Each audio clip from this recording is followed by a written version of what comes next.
Hello guys and girls, how are you doing? I hope you are all fine. I'm fine too. Thank you. Welcome to our English class number 29. We're going to talk about if clauses, second conditional. Então, são as orações subordinadas ou então no caso da segunda, que a gente vai trabalhar com passado, ok? São as orações condicionais também, que a gente chama em português. O objetivo proposto para esta aula é empregar as formas verbais em orações condicionais ou condicionadas do tipo 2, que são if clauses, right? Então, nós vamos de novo para ela. A aula anterior, a gente falou da primeira, certo? Agora, nós vamos para a segunda condicional. As orações condicionais, if clauses, expressam situações hipotéticas, ou seja, situações que podem ou não vir a acontecer, e a depender da condição proposta. Geralmente são utilizadas para falar sobre planos futuros, situações prováveis ou não de acontecerem, fatos cotidianos e escolhas feitas no passado. Então, olha só, a primeira a first conditional, fazia com que a gente estivesse com o if, que é a palavra se, a condição com o verbo no presente e o resultado dessa oração com o verbo no futuro. Já na second conditional, a gente vai trabalhar com o verbo no passado, na frase da condição, com if, e o próximo verbo é o futuro do pretérito, é o would. Então, vamos lá. A second conditional são orações usadas para falar de situações pouco prováveis ou mesmo irreais no futuro. A if clause contém o verbo no simple past, no passado. E a oração principal, the main clause, inclui alguns verbos modais, como would. Quer dizer, tem vários. Tem would, tem could e assim por diante. Mas a gente vai trabalhar nesse momento só com would, que fica mais fácil de você entender, ok? O would, ele é uma partícula que não tem uma tradução. Ele colocado antes do verbo indica que o verbo está no futuro do pretérito. É o iria dos nossos verbos. Gostaria, comeria, compraria, certo? Então, não há uma tradução, ele é um indicativo para o verbo. Então, olha lá. A minha frase com if, que quer dizer se, ela é a condição, por isso, o se. If I went to Barcelona, I would visit the market. Se eu fosse a Barcelona, eu iria ou eu visitaria o mercado, que é o mercado de vendas que tem em Barcelona, de tudo.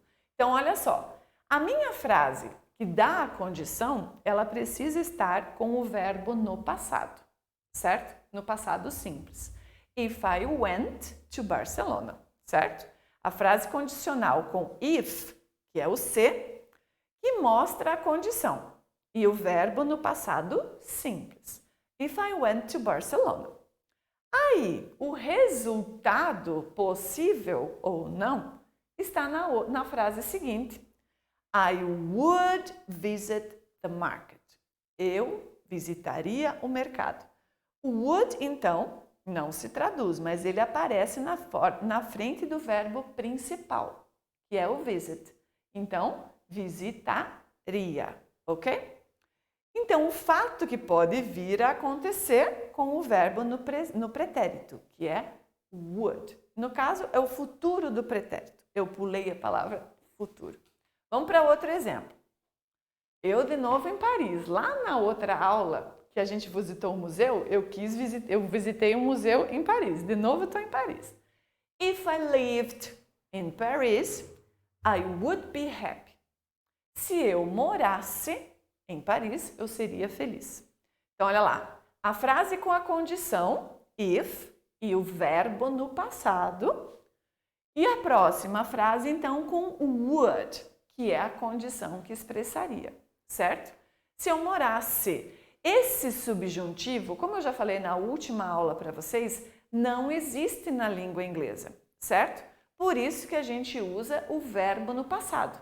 O morasse, não tem, não adianta. O ser vai trabalhar com o passado simples, tá? Aceita que dói menos, nem pensa muito na outra parte. Só aceita e fala, ok? Então, a primeira. If I lived in Paris. Olha lá, verbo no passado. Então, a frase que mostra a condição com o if, se, com o verbo no passado simples. Lived. I would be happy. O fato quase irreal, né? Que eu posso ser feliz em qualquer lugar, que pode vir a acontecer com o verbo no futuro do pretérito, com o would, que é uria. I would be happy. No caso do would aqui com o verbo to be, ele não vai conjugar, tá? Quando a gente tem a partícula would, que é o futuro do pretérito, ou will, qualquer verbo modal, a gente não vai conjugar mais o verbo to be. A gente deixa ele no infinitivo. Ele só é conjugado quando ele é o verbo principal da frase, que vem logo depois do pronome, tá ok? Vamos para outra, vamos trabalhar com negação agora. If I didn't have to work, I would go to the beach today. Se eu não tivesse, e aí vai entrar o quê? O não do tempo passado, que é didn't, que é a negação. Eu preciso ter o auxiliar mais o not. Não posso só ter o not lá. Lembrem disso. A gente precisa trabalhar com a negação do passado, que é didn't, para todos os pronomes. E aí o que acontece com o meu verbo? Volta para a forma do presente, porque quem indica para mim que é passado é a negação, não mais o verbo, certo? Por isso temos que fazer uma revisão de passado simples. A gente precisa lembrar lá do passado, não é uma matéria que eu possa estudar e depois esquecer, porque eu vou precisar em todo o tempo. Então, if I didn't have to work, se eu não tivesse que trabalhar, I would go to the beach today. Eu iria para a praia hoje. Olha a hipótese, mas eu tenho que trabalhar, então não deu, certo? Olha, dividindo de novo. If I didn't have to work today. Então, a frase que mostra a condição por causa do if. Só que agora na forma negativa. Então, eu uso a negação do passado, didn't, e o meu verbo volta à forma normal. Mas é porque é a regra do presente simples. I would go to the beach today. Eu iria à praia hoje. Olha lá, would na frente do verbo go, então, iria. O fato quase irreal que pode vir a acontecer com o verbo no futuro do pretérito. Essa frase que mostra a condição não vai mudar por causa da negação lá em cima. Mas a primeira eu vou ter que entrar na regra do passado. If I had $1 million, I would buy a new house. Se eu tivesse $1 milhão, eu compraria uma casa nova. Então, olha lá. Verbo no passado, a minha frase com if. E a condição, o verbo, antes do verbo, a partícula would. Deixa eu fazer uma coisa. Se eu invertesse essa mesma frase, eu também posso.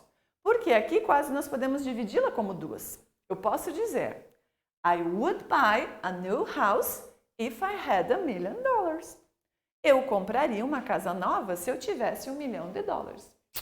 Podemos usar. Eu só não posso inverter o uso dos verbos e nos tempos.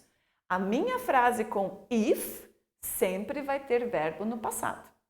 E a minha condição, o resultado disso, a frase com would antes do verbo. If I won the lottery, I would travel around the world. Se eu ganhasse na loteria, eu viajaria ao redor do mundo. Então, olha lá. Frase com if, que é a condição, verbo no passado. O passado o verbo é win, ganhar. Passado, won. I would travel. Eu viajaria. Olha lá, o would na frente do verbo principal. If she went to class, she would learn more. Se ela fosse para a aula, ela aprenderia mais. Olha lá, ó. She, agora trocamos o pronome, porém, frase com if, a condição, verbo no passado. O verbo aqui é go, foi ir. Passado de go, went.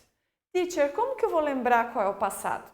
Não tem problema, se você não memorizou todos ainda, você tem sempre a sua lista de verbos lá no seu material, ou mesmo na internet que você possa pesquisar, certo? Sempre será a forma do passado simples. E se esse verbo não consta na lista de verbos irregulares, é porque ele é regular e termina então com ed, ok? Então sempre vai ser assim. She would learn more.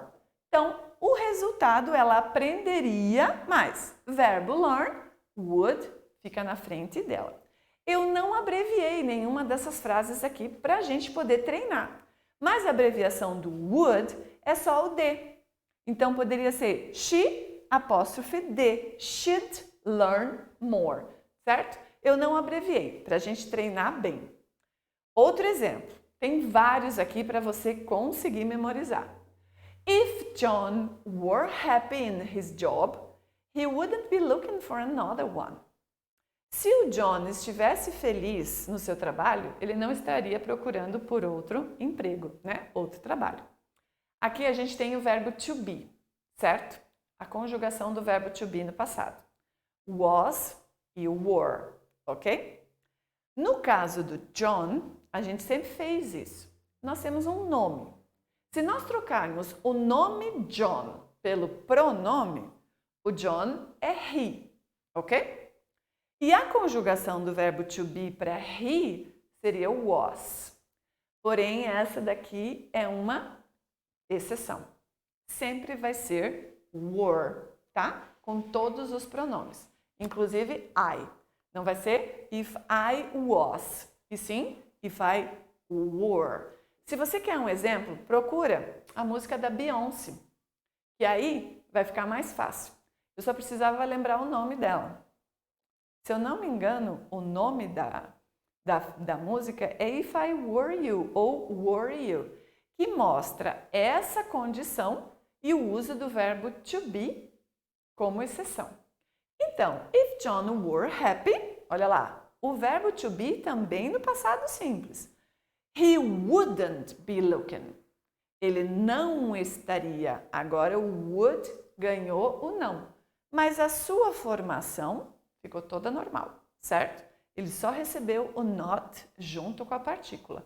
O verbo ficou normal e o seu complemento também. Olha quantas hipóteses eu estou dando para vocês. Porque aí vocês podem usar e podem verificar que todas elas vão aparecer uma hora ou outra. Muito bem! Essas daqui, então, sempre você tem que pensar que a estrutura da frase da second conditional é sempre if e o verbo no passado, ok? O pronome, claro, e o verbo no passado. E a frase que vem com a condição, sempre com would, claro que na forma afirmativa ou negativa, e o verbo principal, certo? Sempre. Ou então, como a gente viu o exemplo com didn't. Se a minha frase com if tiver negação, é didn't, porque é passado, e o verbo volta ao normal, porque é regra gramatical. E a minha próxima frase, a que mostra a condição, então would e o verbo, ok? Sempre, sempre, sempre. A gente pode inverter a ordem delas, não tem problema nenhum. Só não pode inverter a ordem gramatical. Alright? Certo? A gente vai treinar muito isso ainda, porque tem muito pano para manga quando é conditional. Mas é um assunto muito bacana. Vocês vão gostar. Então, como eu falei, pode pesquisar em algumas músicas a conditional, que tem várias delas. Mas essa daí da Beyoncé é que eu uso nas aulas também, para ajudar a entender. Principalmente algumas regras diferentes, certo? So, our class is over. Nossa aula está terminada. Inclusive, vá lá para fazer o seu homework, a sua tarefa. É muito importante para você treinar. Porque o assunto, em tese, não é difícil. porém, ele exige muito da sua atenção, certo? Então, tenha que ficar ligado e se concentre na hora de fazer para memorizar. Thank you very much for your attention. Obrigado pela sua atenção. I see you next class. Bye bye.